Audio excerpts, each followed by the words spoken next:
सर्वे भवन्तु सुखिनः, सर्वे सन्तु निरामयाः, सर्वे भद्राणि पश्यन्तु, मा कश्चित् दुःखभाग् भवेत्। ॐ शान्तिः शान्तिः शान्तिः।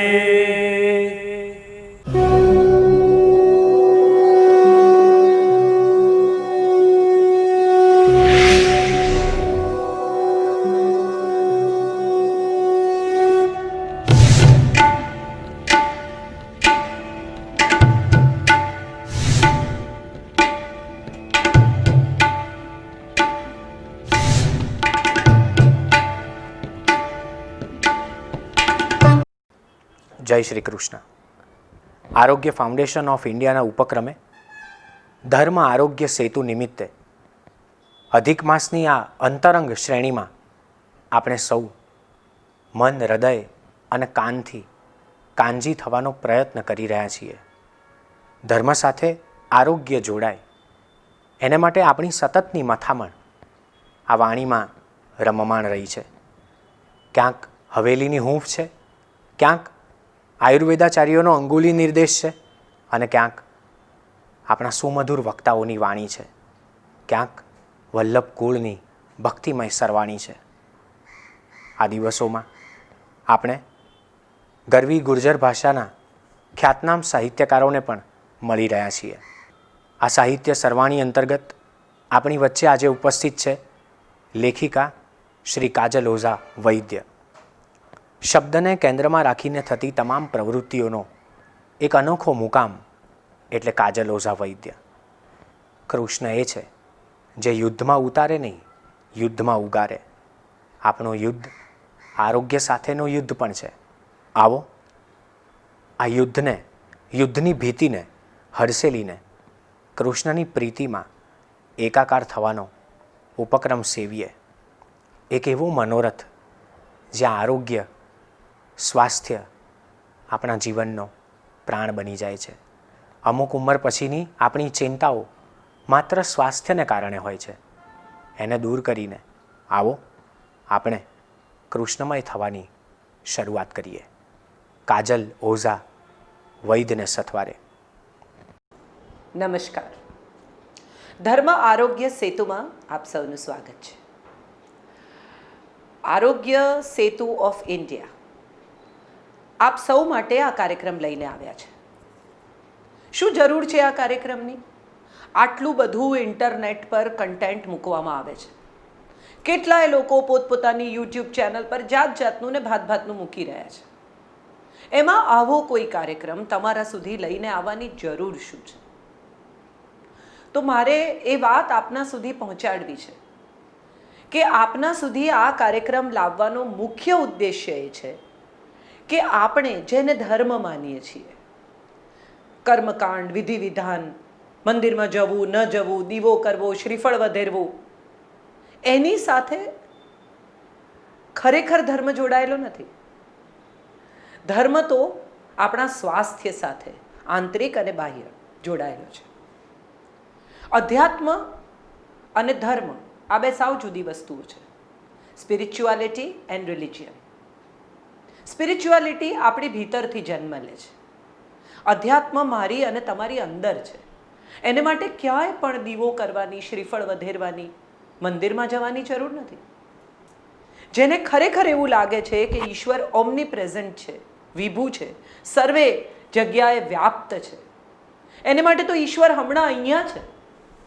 એ કંઈ પણ ખોટું કરે તો એને ઈશ્વરનો ભય લાગે છે. કારણ કે એને સમજાય છે કે ઈશ્વર માત્ર મંદિરમાં નથી વસતો, કણે કણમાં, ક્ષણે ક્ષણમાં અને માણસના એક એક ઇંચમાં, એક એક સેલમાં વસે છે. વિચાર કરો, આ શરીર આપણને કોણે આપ્યું છે? કોઈ કહેશે માતા પિતાએ આપ્યું છે, બાયોલોજિકલ સંબંધથી આ શરીરનો જન્મ થાય છે. અગ્રીડ, હું સ્વીકારું છું. પરંતુ ક્યારેય પણ કોઈ પણ દિવસ આઈવીએફની કોઈ હોસ્પિટલમાં જઈને જોજો, માઇક્રોસ્કોપમાં દેખાતો એક નાનકડો સેલ ફર્ટાઇલ થયેલો પુરુષના સ્પર્મ અને સ્ત્રીના અંડકોશમાંથી ફર્ટાઇલ થયેલો એક નાનકડો સેલ, જે આપણે એકચ્યુઅલી માઇક્રોસ્કોપમાં જોવો પડે છે, એ સેલમાંથી 5 ફૂટ 6 ઇંચ 6 ફૂટ 1 ઇંચનું શરીર બને છે. અનેક ગણા થતા જાય છે આ સેલ્સ, અને એક માનવ શરીરનું નિર્માણ થાય છે. આ શરીર છે ત્યાં સુધી જગત છે. આ શરીર છે ત્યાં સુધી હું છું, તમે છો, તમે આ સાંભળી રહ્યા છો ને હું આ બોલી રહી છું. પણ શરીર નહીં હોય ત્યારે શું હશે? આ વિચાર આપણને બધાને એકવાર તો જીવનમાં આવ્યો જ છે. ઘણા લોકો કહે છે આપ મુએ પીછે ડૂબ ગઈ દુનિયા. ખરેખર એવું થાય છે? ના, એવું નથી થતું. માટે આ કાર્યક્રમ તમારા સુધી લઈને અમે આવ્યા છીએ, કારણ કે અમારે આપને આ વાત કહેવી છે. શરીર છે તો જગત છે, જાન હૈ તો જહાન હૈ. અને એને ધર્મ સાથે લગભગ દરેક ધર્મએ જોડ્યો છે.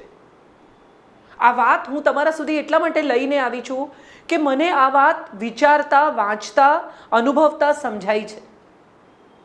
ભારતીય સંસ્કૃતિ હોય, સનાતન ધર્મ હોય, જૈનત્વ હોય, બુદ્ધત્વ હોય, ઇસ્લામ હોય, દરેકે દરેક ધર્મને સ્વાસ્થ્ય સાથે સીધો સંબંધ જોડી આપવામાં આવ્યો છે. આજથી કેટલા વર્ષો પહેલા જૈનોમાં મુખપટ્ટી આપણને આપવામાં આવી. તમે વિચારો કે જૈનત્વમાં મુખપટ્ટીનું શું મહત્વ? હવે આજે આપણે બધા માસ્ક પહેરીએ છીએ. થોડા વર્ષો પહેલા જ્યારે કોઈ એક વ્યક્તિ બહારગામથી આવે ત્યારે ડેલામાં, ઘરની બહાર રાખેલી ડંકીમાં કે ચોકડીમાં હાથ પગ ધોઈને એણે ઘરમાં દાખલ થવું, એવું ગામડામાં રિવાજ હતો. હવે આપણે બધા ઘરમાં દાખલ થતા પહેલા હાથ સીધા ધોઈએ, મોઢું ધોઈએ, નાવા જઈએ. એ વખતે એને ધર્મ સાથે જોડવામાં આવ્યું હતું. હવે એને સ્વાસ્થ્ય સાથે જોડવામાં આવ્યું છે. એ વખતે દરેકે દરેક વસ્તુ, પાણી ઉકાળીને પીવું, અથવા સાંજે દીવો થાય એ પહેલા ખાઈ લેવું, અથવા અધિક માસ જે અત્યારે ચાલી રહ્યો છે એમાં 1 ટંક ખાવું. આયુર્વેદ સીધું જોડે છે એને. ચોમાસામાં, બદલાતી ઋતુમાં, ભાદરવામાં આ એવો સમય છે કે જ્યારે આપણા બધાની પાચન ક્રિયા મંદ પડી જાય છે. અને આ મંદ પડેલી પાચન ક્રિયા સાથે સાંજે મોડા જમીને, ભારે વાનગીઓ ખાઈને, ઉત્સવો આવે એટલે આપણે ભારે વાનગીઓ ખાઈએ, ભારે વાનગીઓ ખાઈએ બંને સમય એટલે ખાવાનું પચે નહીં, ખાવાનું પચે નહીં એટલે સ્વાસ્થ્ય બગડે. તો આયુર્વેદ સાથે સનાતન ધર્મએ આપણને સ્વાસ્થ્ય જોડી આપ્યું. આયુર્વેદને 5મો વેદ કયો છે. કેમ કયો છે? કારણ કે શરીર સ્વસ્થ હશે તો જ જીવન સાચું લાગશે, સારું લાગશે, ગમતું લાગશે. તમારી પાસે પૈસા હોય, મોટી હવેલી હોય, અનેક નોકર ચાકરો હોય, દુનિયાભરના મેકઅપની કિટ હોય, જગતભરના ઘરેણાં હોય, બ્રાન્ડેડ કપડાં હોય, ઉત્તમ ગાડીઓ હોય, અને તેમ છતાં જો શરીર સારું નહીં હોય તો જીવવાની મજા આવશે? સ્વાસ્થ્ય સારું નહીં હોય તો જીવવાની મજા આવશે? સૌથી પહેલા મજા કરવા માટે જે જરૂરી છે એ તો સ્વાસ્થ્ય છે. તમે બિઝનેસ ક્લાસમાં રોમ ઉતરો અને છતાંય જો રોમની ગલીઓમાં પગે ચાલીને ફરવાની તમારા ઘૂંટણમાં તાકાત ના હોય તો તમને રોમ શહેર બિલકુલ નહીં ગમે. તમે માનસરોવર જશો અને તમે જો પરિક્રમા નહીં કરી શકો, તમારા ઘૂંટણમાં પરિક્રમા કરવાની તાકાત નહીં હોય, તમારા ફેફસામાં એ હવા સાથે, એ ઓછા થઈ રહેલા ઓક્સિજન સાથે કામ પાડવાની તાકાત નહીં હોય તો તમને માનસરોવર પણ નહીં ગમે. અર્થ એ થયો કે સ્વસ્થ રહેવું એ જગતના કોઈ પણ ધર્મમાં સૌથી પાયાનો સિદ્ધાંત છે. પલાઠી વાળીને ધ્યાન ત્યારે કરી શકાય જ્યારે ઘૂંટણ મજબૂત હોય. તો મારે આજે જે વાત કરવી છે, થોડાક જ મુદ્દા તમારી સામે, તમારી સાથે ચર્ચવા છે. શું છે આ સ્વાસ્થ્ય? આંતરિક અને બાહ્ય. ભીતરનું સ્વાસ્થ્ય એ છે કે આપણે શાંત રહી શકીએ. બીજાની સાથે આર્ગ્યુમેન્ટ કરતા પહેલા એકવાર વિચારી રહીએ કે આ દલીલનો કોઈ મતલબ છે? સામેની વ્યક્તિ આ ઉશ્કેરાટની આર્ગ્યુમેન્ટ પછી પણ તમારી વાત માનવાની છે? અને જો એ તમારી વાત નથી માનવાની તો આટલી બધી એનર્જી, આટલી બધી ઇન્ટેલિજન્સ, આટલા બધા શબ્દો આ દલીલમાં વેડફવા છે? અને જો નથી વેડફવા તો આ આર્ગ્યુમેન્ટને હમણાં અહીંયા જ પૂરી કરી નાખો. જો તમે દલીલ બંધ કરી શકશો તો સંવાદ શરૂ થશે. મોટા ભાગના લોકોનો પ્રોબ્લેમ એ છે કે દલીલ કરે છે, સંવાદ નથી કરતા. સામેના વ્યક્તિ તમારી સાથે કોઈ વાત કરવાની શરૂ કરે પહેલાં તો આપણે આમ ડોકું દોડાવવા માંડીએ છીએ. એનો અર્થ એમ કે તું જે બોલે છે એ મારે સાંભળવું જ નથી, સમજવું જ નથી. પ્રી કન્સીવ્ડ નોશન સાથે how can you talk to somebody? Impossible. કશું લખવું હોય તો પાટી કોરી જોઈએ. લીટા પાડેલી પાટી પર કેમ લખશો? તો અગત્યનું એ છે કે મનની પાટી કોરી રાખો જ્યારે કોઈની સાથે વાત કરો. એને પણ કંઈ લખવાની તક આપો, એને પણ કંઈ કહેવાનું હોઈ શકે. શાંત રહેશો તો બ્લડ પ્રેશર નહીં થાય, શાંત રહેશો તો કોઈ કારણ વગરનું સ્ટ્રેસ નહીં થાય, શાંત રહેશો તો કોઈ કારણ વગર થયેલા સ્ટ્રેસને કારણે ભૂખ નહીં મરે, ઊંઘ નહીં ઉડે. સીધી વાત. અને દરેક ધર્મ ક્ષમા તો શીખવે જ છે, શાંતિ તો શીખવે જ છે. તો એનો અર્થ એમ થયો કે ધર્મ શાંતિ અને ક્ષમા એટલા માટે શીખવે છે કે આપણું ભીતરી આરોગ્ય જળવાય, આપણું મન શાંત રહે. તમે વિચાર્યું છે કોઈ દિવસ કે તમે ગુસ્સામાં હો, ભયમાં હો, ઇરિટેટેડ હો ત્યારે તમારી પલ્સ ચેક કરી છે કોઈ દિવસ? તમારો ચહેરો જોયો છે કોઈ દિવસ અરીસામાં? તમારા શ્વાસ કેટલા ઝડપથી ચાલે છે, તમારું રુધિરાભિસરણ કેટલું ઝડપથી થઈ જાય છે, તમારી પલ્સ રેટ હાઈ થઈ જાય છે. આ બધું ત્યારે જ કંટ્રોલમાં રહે જ્યારે તમે અંદરથી શાંત હો. મોટા ભાગના પલ્મેનોલોજિસ્ટ એવું કહે છે કે ફેફસાના અથવા શ્વસન તંત્રના રોગો એટલા માટે થાય છે કારણ કે માણસ સ્ટ્રેસમાં રહે છે. અને આજના સમયમાં તો સ્ટ્રેસ આપણી જિંદગીનો ભાગ છે. ભલા ઉસકી સાડી મેરી સાડી સે સફેદ कैसे? પેલા પાસે મારા કરતાં વધારે કેમ છે એ આપણો પ્રોબ્લેમ છે. મારી પાસે શું છે એ તો આપણે ગણતા જ નથી. મારા હસબન્ડ મને ઘરમાં કામ કરાવે છે, હું એમની સાથે હસી શકું છું, એ મારા મિત્ર છે, એ બહુ મહત્વનું નથી. પણ મારી બહેનપણીના હસબન્ડ એને વેલેન્ટાઇન ડેના દિવસે કાર્ડ આપે છે, એનિવર્સરીના દિવસે ડાયમંડની ગિફ્ટ આપે છે, એ મારે માટે બહુ મહત્વનું છે. મને ડાયમંડ નથી મળ્યા એ મારું દુઃખ છે, પણ મને ડાયમંડ જેવો પતિ મળ્યો છે એ મારું સુખ નથી. એક પત્ની જે ઘરમાં ખૂબ કામ કરે છે, તમારા માતા પિતાનો ખ્યાલ રાખે છે, તમારા સંતાનોને એક સારી માં થઈને ઉછેરે છે, એનું આપણને સુખ નથી. પણ બીજાની પત્ની અંગ્રેજી બોલે છે, પાતળી છે, ફ્રોક પહેરે છે, સ્માર્ટ છે, એનું આપણને દુઃખ છે. વિચારી જોજો, આપણા બધા જ દુઃખો સરખામણીના દુઃખો છે. બીજાની સાથે જાતની સરખામણી કરીને જે ઓછું પડે છે એમાંથી આપણા તમામ દુઃખોનો જન્મ થાય છે. આપણે કોઈ દિવસ બીજાના સ્વાસ્થ્ય સાથે આપણી સરખામણી કરીએ? બાજુવાળા ભાઈ તો 5 કિલોમીટર દોડે છે, જાઓ તમે દોડો ને, એમાં રસ નથી. બીજાની સગવડ સાથે, બીજાની સંપત્તિ સાથે, બીજાની સત્તા સાથે સરખામણી છે, બીજાના સ્વાસ્થ્ય સાથે સરખામણી નથી. તો આ આરોગ્ય સેતુ તમારા સુધી કાર્યક્રમ એટલા માટે લઈને આવ્યો છે, ધર્મ આરોગ્ય સેતુ, કે તમે સ્વાસ્થ્યમાં પણ અવ્વલ નંબર આવો. તમે તમારી જાતનું ધ્યાન રાખો. તમારો ધર્મ કેવો પાળો છો? ભાઈ બીજા જે કરે આપણે તો રોજ દીવો કરીએ. યસ, આ આપણા સ્વાસ્થ્યની બાબતમાં પણ કરવાનું છે. બીજા જે કરે આપણે તો આપણું ધ્યાન રાખીએ. આપણે નથી કરતા. સવારે જેટલી શિદ્દતથી, જેટલી સચ્ચાઈથી, જેટલી પ્રામાણિકતાથી, જેટલી દ્રઢ નિયમથી દીવો કરો છો, માળા કરો છો, જેટલા દ્રઢ નિયમથી સોમવારે મંદિર જાઓ છો કે કોઈ પણ વારે મંદિર જાઓ છો, દૂધ ચડાવો છો, એ બધું જ આપણા સ્વાસ્થ્યની બાબતમાં પણ હવે કરવાનું છે. આપણે એટલી જ શિદ્દતથી આપણી જાતનું ધ્યાન રાખવાનું છે. આપણે એટલી જ શિદ્દતથી આપણી ઇમ્યુનિટી વધારવાની છે. આપણે બધા સ્વધર્મની વાત કરીએ છીએ. ગીતા કહે છે સ્વધર્મે નિધનમ શ્રેયમ. શું છે આ સ્વધર્મ? તમારો પોતાનો ધર્મ. તમારો પોતાનો ધર્મ શું છે? તમને જે સાચું લાગે તે. તમને શું સાચું લાગે છે? જે તમારો આત્મા ગવર્ન કરે, જે તમારો આત્મા ગવાહી આપે, જે તમારો આત્મા મંજૂર કરે તે. તો મારે કહેવું છે કે જેમ સ્વધર્મનું પાલન પૂરી શિદ્દતથી, પૂરી સચ્ચાઈથી કરો છો, એટલી જ શિદ્દતથી, એટલી જ સચ્ચાઈથી સ્વસ્વાસ્થ્યનું પણ પાલન હવે કરવાનું છે. ધર્મ આરોગ્ય સેતુ આ બહુ જબરજસ્ત વાત લઈને તમારા સુધી આવ્યા છે. અત્યાર સુધી કાં તો ધાર્મિક પ્રચાર થતો રહ્યો છે અને નહીં તો આપણે ઇમ્યુનિટી કરીએ છીએ. આ ઇમ્યુનિટીનો અર્થ શું?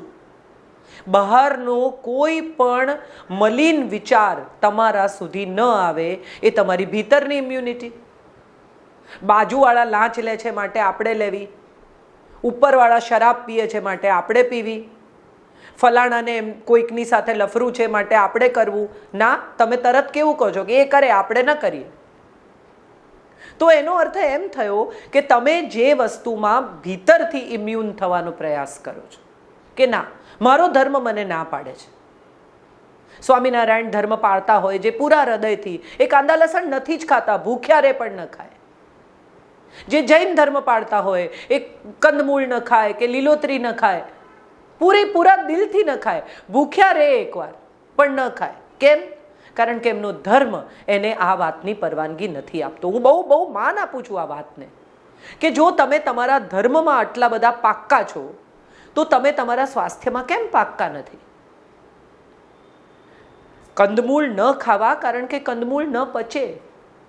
કાંદા આ સિઝનમાં ચાતુર્માસમાં કાંદા લસણ ન ખાવા કારણ કે તામસી ખોરાક છે. એનાથી અમુક પ્રકારના વિચારો આવે છે, શરીરમાં ગરમી વધે છે. આ બધું જ ધર્મ સાથે જોડ્યું છે. અને ધર્મ સાથે એટલા માટે જોડ્યું છે કારણ કે માણસના મનમાં, માણસના મગજમાં સહેલાઈથી ઉતરી જાય. આપણે બધા સ્વાસ્થ્યની બાબતમાં બિલકુલ બેદરકાર લોકો છીએ. ચાલો ને આજે ખાઈ લઈએ, કાલે જોઈશું. ડાયાબિટીસ હોય એ માણસોને મેં કેટલી બધી વાર જોયા છે કે આજે ખાઈ લો ને હવે પછી કાલે નહીં ખાઈએ. ઝેર આજે ખાઓ કે કાલે ખાઓ સેમ જ છે, એમાં બહુ ફરક નથી પડતો. હા, ક્યારેક છૂટ હોવી જોઈએ. સ્વાદેન્દ્રિય પણ ઇમ્પોર્ટન્ટ છે, પણ માત્ર સ્વાદ જ ઇમ્પોર્ટન્ટ રહેશે તો સ્વાસ્થ્ય ઇમ્પોર્ટન્ટ નહીં રહે. મારા સસરા મૂળરાજભાઈ વૈદ્ય અખંડાનંદ કોલેજમાં પ્રોફેસર હતા અને 3 પેઢીથી અમારે ત્યાં વૈદ્ય એ બિઝનેસ છે, એ પ્રોફેશન છે, એ જ્ઞાન છે, માત્ર અમારી અટક નથી. અને મૂળરાજભાઈ મારા સસરા હંમેશા કહેતા કે જો જીભ પર કાબુ આવે ને તો સંબંધ અને સ્વાસ્થ્ય બંને સારા રહે. આ બહુ મહત્વની વાત છે. ધર્મ જ્યારે આપણને ઉપવાસ કરવાનું કહે છે, જ્યારે કોઈક વસ્તુથી નિષેધ કરે છે, શરાબથી, સિગરેટથી, માંસ મદિરાથી, કાંદા લસણથી, કંદમૂળથી, ત્યારે એમાં ડેફિનેટલી એક ઊંડો વિચાર છે. એની સાથે જોડાયેલા આપણા સ્વાસ્થ્યનો પૂરો ખ્યાલ છે, પૂરી કાળજી છે. જેમ આપણે બહારની ઇમ્યુનિટી માટે અત્યારે હળદર ને ફલાણું ને સૂંઠ ને આ ને કેટલા બધા લોકો મંડી પડ્યા છે કાવા ને કાઢા ને પીવા. હું માનું છું ક્ષમા છે ને એ પણ એક કાવો છે, એક કાઢો છે. શાંતિ પણ એક કાવો છે, એક કાઢો છે. મૌન પણ. આ 20 મિનિટ હું તમારી સાથે વાત કરું છું, પણ પછી મને એમ થાય કે આ જે મેં તમને કહ્યું એની અસર ન થવાની હોય તો મૌન રહેવું ઉત્તમ છે. શબ્દનું મૂલ્ય થવું જોઈએ, કિંમત નહીં. હું લેખક તરીકે કંઈ લખું અને એના પૈસા લઉં એ એની કિંમત છે, પણ મારું લખાણ તમારા સુધી પહોંચે અને તમને એ સમજાય અને એમાંથી કશુંક તમારા જીવનમાં કામ લાગે તો એનું મૂલ્ય છે. ધર્મનું પણ મૂલ્ય થવું જોઈએ, કિંમત નહીં. સ્વાસ્થ્યનું પણ મૂલ્ય થવું જોઈએ, કિંમત નહીં. 50 વર્ષ સુધી તમે જે કંઈ કમાઓ ગાંડાની જેમ દોડીને, એ જો 50 વર્ષ પછી જેટલું જીવો એ સમય દરમિયાન ડૉક્ટરને ચૂકવી દેવાનું હોય તો કમાવાનો મતલબ શું છે? એને બદલે તમે શાંત ચિત્તે તમને જેટલી જરૂર છે, જરૂર બધાની જુદી જુદી હોય. હું એવું નથી કહેતી કે ઝૂંપડીમાં રહો, હું એવું પણ નથી કહેતી કે એસી ન ચલાવો, હું એવું પણ નથી કહેતી કે એકથી વધારે ગાડી ન ખરીદો, હું એવું પણ નથી કહેતી કે એકથી વધારે પ્રોપર્ટી ન ખરીદો.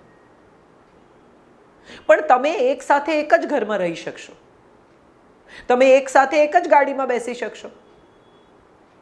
તો તમારી જરૂરિયાતનો એક સરસ એરિયા નિશ્ચિત કરો. ક્યાં બસ થશે, where is the stop button, એ શોધી કાઢો. અને એ સ્ટોપ બટન આવે પછી ત્યાંથી શાંત થઈ જાઓ. આ કોરોના થયો, તમને પણ કદાચ થશે કે તું બધું ડાઈ વાતો કરે, તું શું કરે છે? હા, મારે તમને કહેવું છે હું શું કરું છું. આ કોરોના થયો એ પછી અને આ લોકડાઉન પછી મેં એવું નક્કી કર્યું છે કે હું અઠવાડિયાના 5 જ દિવસ કામ કરું છું. હું શનિ રવિ કામ નથી કરતી, ઘરે રહું છું, મારા પરિવાર સાથે, મારા દીકરા સાથે પૂરો સમય વિતાવું છું. બીજી મહત્વની વાત મારે તમને એ કહેવી છે કે આ કોરોના અને લોકડાઉન પછી જે પુસ્તકો મેં નહોતા વાંચ્યા એ બધા મેં બહાર કાઢ્યા છે અને વાંચવાનું શરૂ કર્યું છે. છેલ્લા 5-7 વર્ષમાં 7 જ 5 શું કામ, મેં રવિવાર નથી જોયો. ગાંડાની જેમ દોડી છું, એટલું બધું ટ્રાવેલ કર્યું છે. 12 વાર અમેરિકા ગઈ, 3 વાર ન્યૂઝીલેન્ડ ગઈ, 3 વાર ઓસ્ટ્રેલિયા ગઈ, 2 વાર આફ્રિકા ગઈ, યુએઈ અને દુબઈ ને બધું તો મને યાદ નથી હું કેટલી વાર ગઈ. યુરોપ કેટલી બધી વાર, લિસ્બન, પેરિસ, અહીંયા ત્યાં. આમ મને પોતાને એમ થઈ ગયેલું કે હું વિમાનમાં જીવું છું કે ઘરમાં જીવું છું. કેટલી વાર મેં મારા ફેસબુક પર લખ્યું છે કે એરપોર્ટ મને ઘર લાગે છે. પણ એ પછી એવો નિર્ણય કર્યો કે હવે જેટલું જોઈએ છે તેટલું મેળવી ચૂકી છું. હવે જે જોઈએ છે, જેટલું અને જેમાં ફેર છે, જેટલું જોઈએ છે એ મળી ગયું છે, તો હવે જે જોઈએ છે તે મેળવવાનો પ્રયત્ન કરું. આ જે શું છે? મારા દીકરાનો સમય, શાંતિ, સરસ મજાની આ હિંચકા પર બેઠી છું, મારી ઓફિસ છે, બારીમાંથી બહાર જઉં છું, સરસ મજાનો ચાનો કપ પીઉં છું. પહેલાં 9:30 ઓફિસ આવતી હતી, હવે 11 વાગે આવું છું. મેં જાતે જ મારી જાતને સમય આપવાનું નક્કી કર્યું છે. ઘણા લોકો મને કહે છે કે લોકડાઉન પછી તમારો ફેસ ફ્રેશ લાગે છે, તમારું વજન ઉતર્યું છે. હા, કારણ કે હું મારા સ્વાસ્થ્ય પર ધ્યાન આપું છું. રોજના 6000 સ્ટેપ ચાલું છું, સાંજના 5:30 પહેલાં જમી લઉં છું. આ કોઈ લાંબુ જીવવાનો પ્રયત્ન નથી, મારે 100 વર્ષ નથી જીવવું, પણ મારે જેટલું જીવવું એટલું સારું જીવવું છે, સ્વસ્થ જીવવું છે. અને જો જેટલું જીવો તેટલું સારું જીવવું હોય, સ્વસ્થ જીવવું હોય, તો ભીતરની અને બહારની ઇમ્યુનિટી અનિવાર્ય છે. આ બહારની ઇમ્યુનિટી એટલે સ્વાસ્થ્ય અને ભીતરની ઇમ્યુનિટી એટલે ધર્મ. ધર્મ આરોગ્ય સેતુ બહુ સરસ વાત તમારા સુધી લઈને આવ્યા છે. રોજ જુદા વક્તાઓ આવતા હશે, આવશે, ધ્યાનથી સાંભળજો. અને એ સૌ તમારા માટે એકાદ સંદેશો તો એવો લઈને આવશે જ જે તમારો ધર્મની માન્યતાઓ, તમારા ધર્મના વિચારો બદલશે અને તમારા સ્વાસ્થ્યમાં કશુંક ઉમેરી જશે. Thank you so much. આપ સૌનો આભાર. આપને પ્રણામ.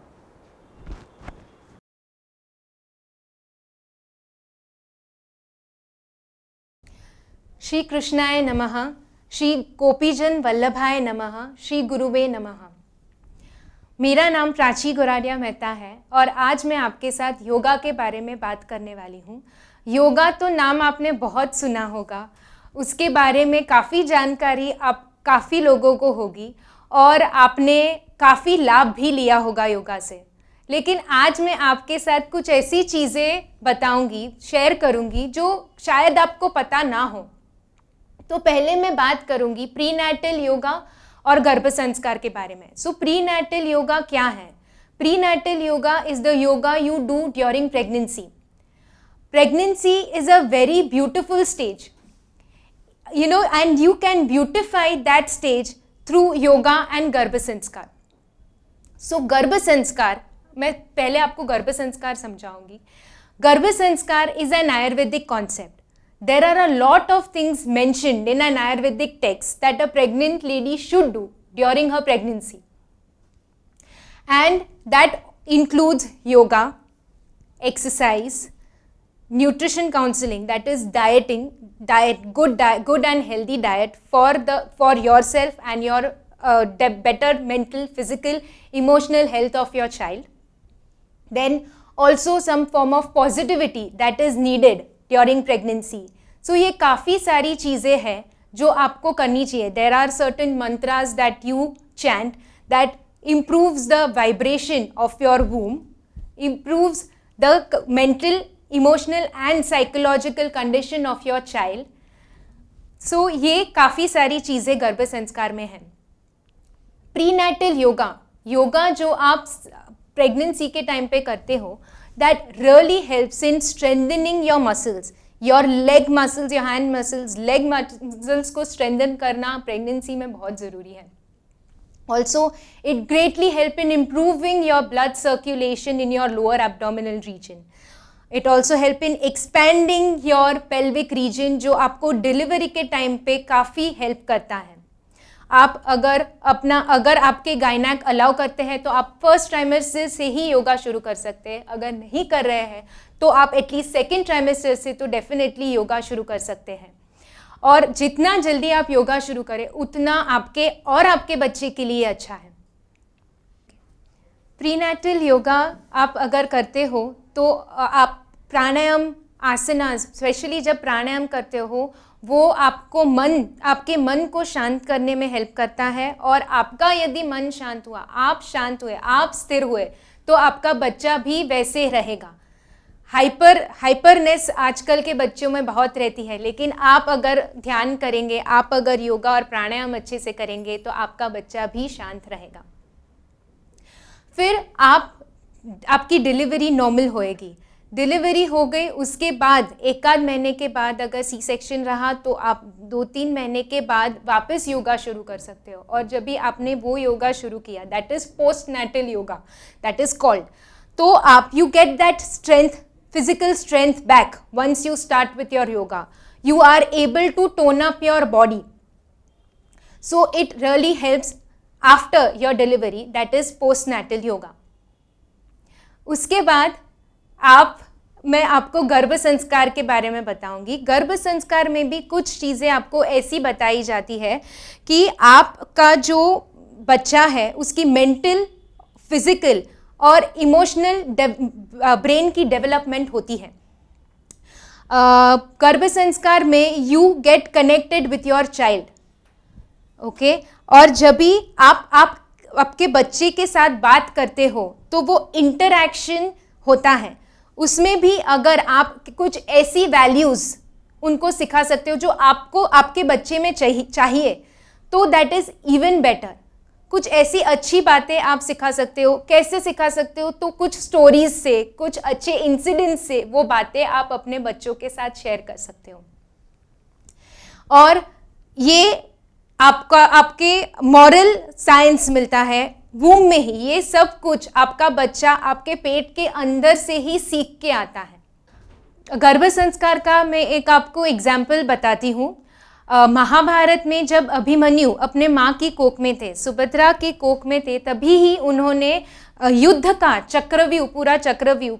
पूरा स्ट्रैटेजी समझ ली थी. तो आप समझ सकते हो कि कितनी सारी चीज़ें आप अपने बच्चे को सिखा सकते हो अपने वूम में रहते हुए. अभी के टाइम में आप काफ़ी सारी मैथमेटिक एक्टिविटीज़ कर सकते हो जिससे आपके बच्चे की ब्रेन डेवलपमेंट हो. बट एक चीज़ बहुत ज़रूरी है कि ये सारी प्रैक्टिसेस आप किसी एक्सपर्ट के गाइडेंस में कीजिए, ऐसे अकेले मत कीजिए. स्पेशली जब भी आपको कोई कॉम्प्लिकेशंस हो, हार्ट डिजीज़ का प्रॉब्लम हो, हाइपरटेंशन, हाई बीपी हो, हाइपरटेंशन की वजह से ग्लूकोमा हो, तो ये सारी प्रैक्टिसेस अगर आप किसी के गाइडेंस में करेंगे, एक्सपर्ट गाइडेंस में करेंगे तो बहुत अच्छा है.